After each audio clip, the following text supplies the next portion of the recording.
Binabasa ngayon, ang mga gila ay nagtitipon ng sama-sama sa sulat mula sa Branham Tabernacle. Ang hindi sumasampalataya ay hinatulan na dahil nagnakaw ka, nagsisinungaling, naninigarilyo, umiinom, nangalunya, hindi kasalanan yun. Iyan ang mga katangian ng kasalanan. Ginagawa mo iyon dahil hindi ka naniniwala. At ikaw ay totoo at tapat at makatarungan at matuwid at banal at kagalang-galang. Hindi dahil iyan ay hindi Kristyanismo. Ginagawa mo yun. Iyon lamang ang mga bunga ng Kristyanismo dahil naniniwala ka. Ito ang mga katangian ng iyong pananampalataya kay Kristo Jesus at ang iyong pagsilang bilang kanyang anak. Amen. Kita mo? Magandang umaga. Ito ay September 21, 2024. Ngayon, narito ang kapatid na si Joseph Branham na may mga bunga ng Kristyanismo dahil siya ay isang mananampalataya at ang kanyang mga katangian ay nagpapakita ng kanyang pananampalataya kay Kristo Jesus na ipinakita sa pamagitan ng ikapitong anghel na mensahero, ang buhay na salita para sa ating panahon, kapatid na William Branham. Binabasa ngayon, ang mga agila ay nagtitipon ng sama-sama sa sulat mula sa Branham Tabernacle. Minamahal na katangian ng Diyos, tayo ang mismong katangian ng ating Ama sa langit, sapagkat tayo ay nasa Kanya noong pasimula. Hindi natin ito naaala ngayon, ngunit naroon tayo kasama niya at kilala niya tayo. Mahal niya tayo, kaya ginawa niya tayong magkatawang tao para makontak niya tayo, makausap tayo, mahalin tayo, kahit na makipagkamay. Ngunit dumating si Satanas at binaluktot ang orihinal na salita ng Diyos, ang kanyang kaharian at ang kanyang plano para sa atin. Binaluktot niya ang mga lalaki at babae at nagtagumpay sa pagbaluktot at pagsakop sa mundong ito na ating ginagalawan. Ginagawa niyang kaharian ang lupa, ang kanyang hardin ng Eden. Ito ang pinakamapaninlang at mapaninlang na oras kailanman. Inilagay ng dyablo ang bawat tusong bitag na kaya niya, sapagkat siya ang dakilang manlilinlang. Ang Kristiyano ay kailangan maging mas maingat ngayon kaysa dati sa anumang kapanahunan. Ngunit kasabay nito, ito ang pinakamaluwalhati sa lahat ng panahon. Dahil kinakaharap natin ang dakilang milenyo, malapit nang dumating ang ating halamanan ng Eden, kung saan magkakaroon tayo ng perpektong pag-ibig at perpektong pangunawa sa pag-ibig ng Diyos. Tayo ay magiging buhay at ligtas kasama niya sa ating Eden sa buong walang hanggang. Sinabi sa atin ni Jesus sa Mateo 24 kung gaano tayo dapat maging maingat sa araw na ito. Binalaan niya tayo na ito ang magiging pinakamapaninlang na araw na nabuhay kailanman. Napakalapit na manilinlang ito ang mismong hinirang ng Diyos kung maaari. Dahil ang katusuan ng dyablo ay mapagpapaniwala sa mga tao na sila ay isang Kristiyano kapag sila ay hindi.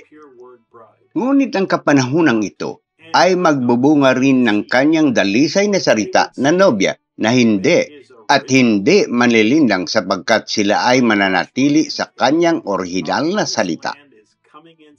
Gaya ni na Joshua at Caleb, ang ating pinangakong lupain ay makikita gaya na nangyari sa kanila. Sabi ng ating propeta, ang ibig sabihin ng Joshua ay Jehovah's Savior. Pinakatawa niya ang pangwakas na panahon na pinuno na darating sa simbahan tulad ni Pablo na dumating bilang orihinal na pinuno. Kinatawa ni Caleb ang mga nanatiling tapat kay Joshua tulad ng mga anak ni Israel. Sinimulan sila ng Diyos bilang isang birhin sa kanyang salita, pero iba ang gusto nila. Sabi ng ating propeta, gayon din itong huling araw na simbahan, kaya hindi pinahintulutan ng Diyos ang Israel na makapasok sa lupang pangako hanggang ito ay kanyang sariling takdang panahon. Idiniin ng mga tao si Joshua, ang pinunong ibinigay ng Diyos sa kanila at sinabi, amin ang lupain, umalis tayo at kunin ito. Joshua, tapos ka na. Dapat nawalan ka ng komisyon. Wala ka na sa dati mong kapangyarihan.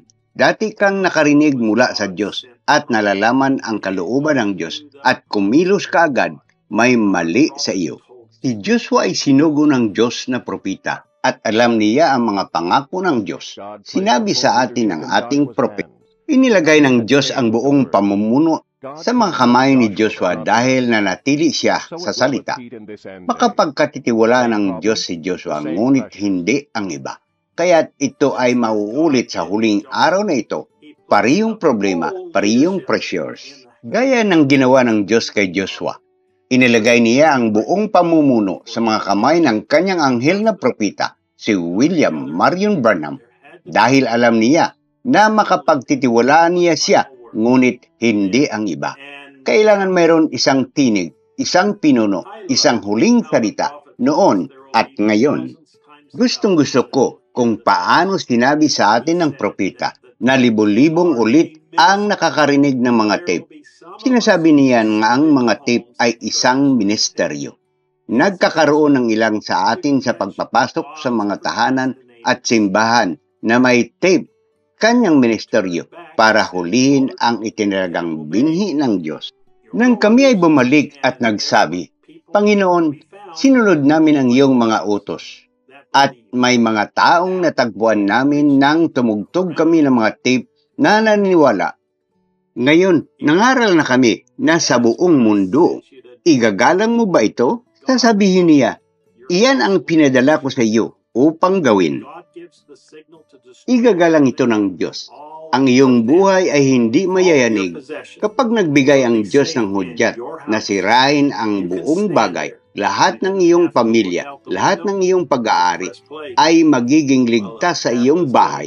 Maaari kang tumayo dyan. Hindi mo na kailangan tumingin sa labas ng bintana. Pindutin lang ang play habang nagpapatuloy ang labanan. Ang iyong mga salita ay nasumpungan at aking kinain at ang iyong salita ay sa akin ay kagalakan at kagalakan ng aking puso, sapagkat ako ay tinawag ng iyong pangalan, o Panginoong Diyos ng mga hukbo. Inanyayahan ko kayong sumama sa amin habang kinakain namin ang dakila, buhay, pangwakas ng ministeryo ng Diyos ngayong linggo ng alas 12 ng tanghali, oras ng Jeffersonville. Gaya ng narinig natin tungkol sa ang Eden ni Satanas, 65-0829. Naway mabuhay tayo hanggang sa pagparito ng Panginoon kung maaari. Naway gawin natin ang lahat ng nasa ating kapangyarihan ng may pagmamahal at pag-unawa na hinahanap ng Diyos ang mundo. Ngayon, hinahanap ang bawat nawawalang tupa. At naway kausapin natin sila ng napapanahong panalangin ng pag-ibig at ng salita ng Diyos upang mahanap natin ang huli para makauwi na tayo at makaalis dito sa matandang Eden ni Satanas. Panginoon, Brother Joseph Branham. Mga banal na kasulatan na dapat basahin bago marinig ang mensahe. Pangalawang Timoteo, Kapitulo 3, versikulo 1 hanggang 9. Apokalipsis, Kapitulo 3, versikulo 14. Pangalawang Tesalonica, Kapitulo 2, versikulo 1 hanggang 4. Isaias, Kapitulo 14, versikulo 12 hanggang 14. Mateo, Kapitulo 24, versikulo 24. Binabasa ngayon, ang mga agila ay nagtitipon ng sama-sama sa sulat mula sa Branham Tabernacle. Ito ang nagtatapos sa sulat. Hanggang sa susunod, pagpalain kayo ng Diyos at Shalom. www.branhamtabernacle.org at www.sbfellowship.info